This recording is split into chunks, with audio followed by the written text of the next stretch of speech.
Hello and welcome back to my season review for The Walking Dead Dead City Season 2. And now that the season is over, let's look back at the entire season and say, was it that good? And this one has been a roller coaster. And by a roller coaster, I mean a crazy one, because in this season, we've had episodes like episode 2 and episode 4, which I have given an 8.5 and a 9 respectively, but we've also had 5 and 6, which I've given a 5 out of 10 and a 4 out of 10. So that's something that you need to keep in mind with season 2, is that it is all over the place with the quality, the pacing, and I would have to say definitely the story is a bit more messy. Season 1 was 6 episodes, it was in the pocket, it is just about Maggie getting Herschel back.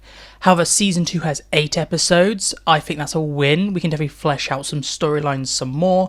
However, I feel like they need maybe 10 episodes for this story, because definitely my biggest issues with episode 5, which I gave a 5 out of 10, was that it had 2 major story moments, but because they rammed them both in the same episode, both were underutilized, underdone, and I felt bored. And that really puts Dead City in a nutshell for season 2. It could have been a great season, but a lot of the times we just get half of it, so it's good.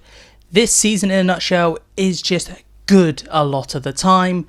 It is very, as I said, rollercoastery in the quality, in the writing, in the pacing, and I would say in the character development and the characterization of our characters. Because Maggie and Negan are separated for this entire season, this season has 2 storylines which converge here and there, but they're mostly separate.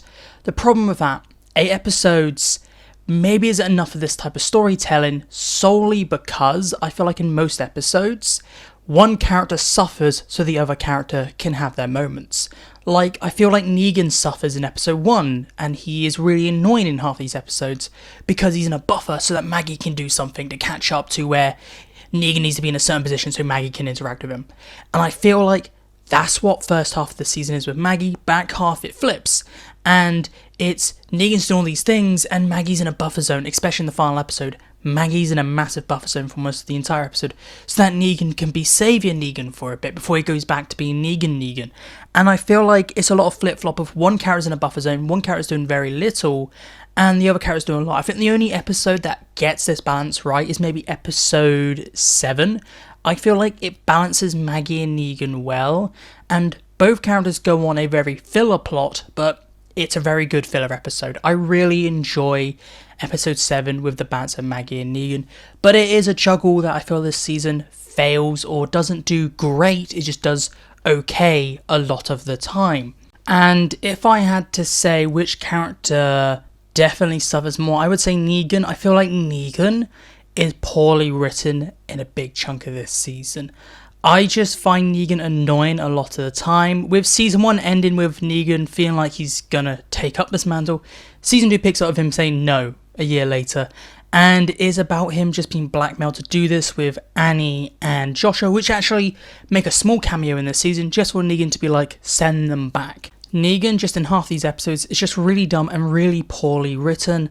Outside maybe episode 7 and 8, which is when they bring back Saviour Negan, we have some cameos with Annie and Lucille, and that is absolutely amazing. But before that, I just couldn't get with Negan. He really annoyed me at times. However, Maggie, complete opposite. She was fantastic in almost every episode. The only episode I have slight issues, which is when they buffered Maggie for almost the entire episode, which is episode 8. But Maggie has stuff to do. She's got great character development. I really enjoyed Maggie's story in season 2, really well done with her. She's being forced to go back to the city because New Babylon is going to war. This entire season's overarching story is about both characters dealing with this march to war.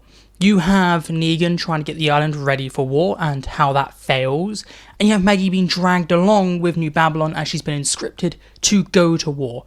And I feel like that's a great premise. It's a shame the New Babylon storyline kind of gets forgotten about maybe episode 5, and it gets kind of introduced back in episode 8 just to be the big cliffhanger for season 3.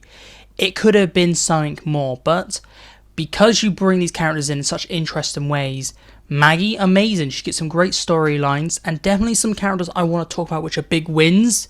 Before I talk about all the other characters, is the Dom, phenomenal in this season. Herschel, standout character. I was surprised how well and how good Herschel was.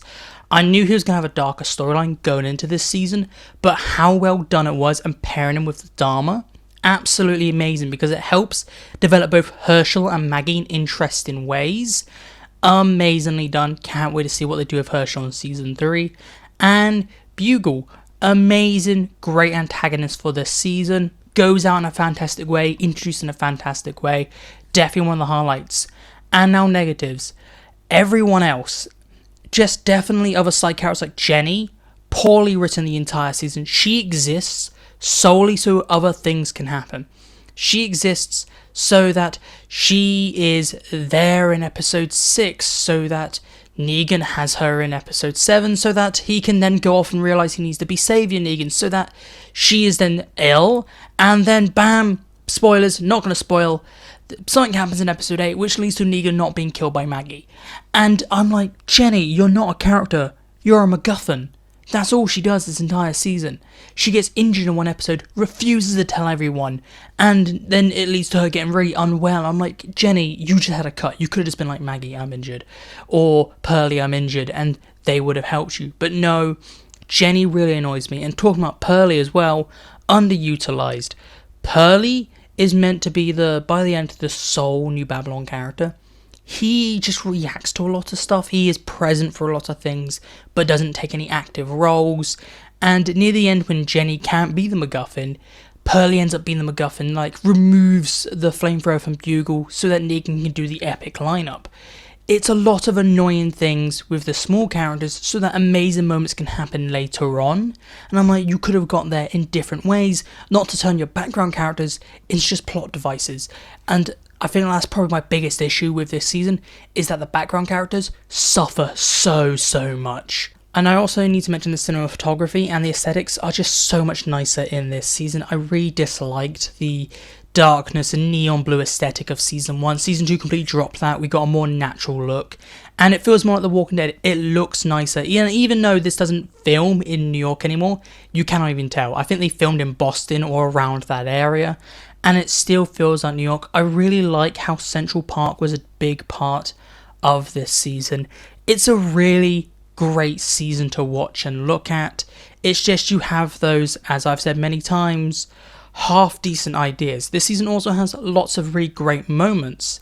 Definitely with Negan. I know a lot of people say Maggie versus Bear. I thought that was a bit dumb. But Negan doing the lineup, Negan doing all those iconic moments in the final episode is amazing. We get some cameos, as I already mentioned. This season has a really epic fight and big battle in episode 2 with all the people from New Babylon trying to get over to the island and Negan just launching walkers.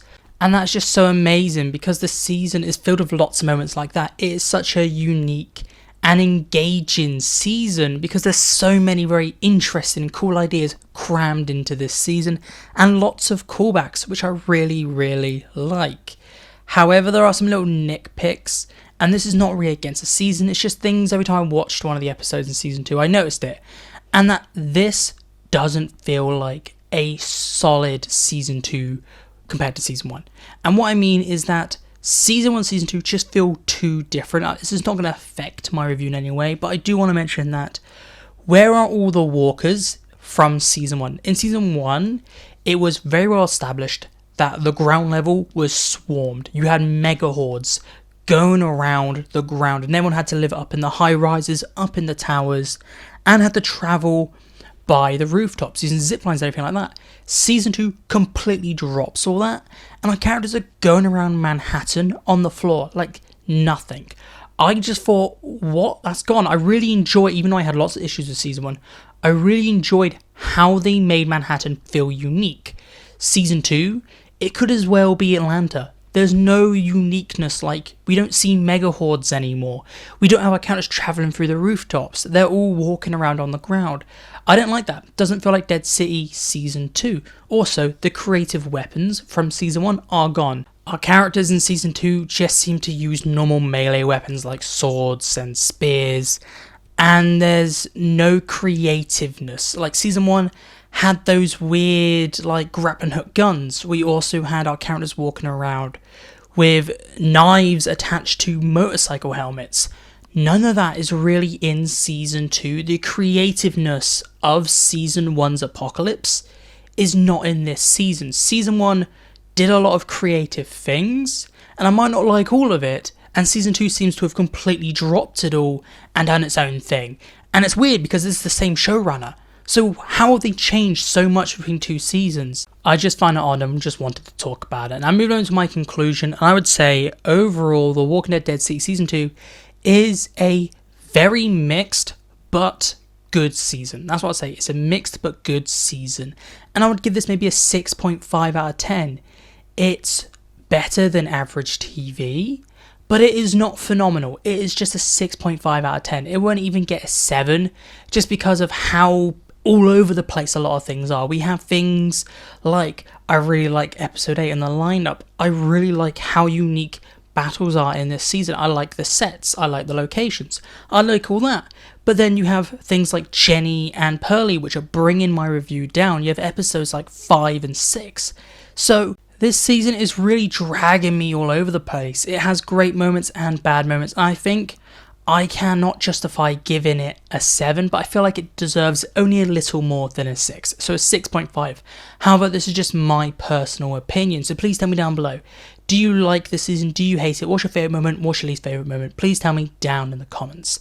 This is it for me today, so thank you for listening, and I'll talk to you later.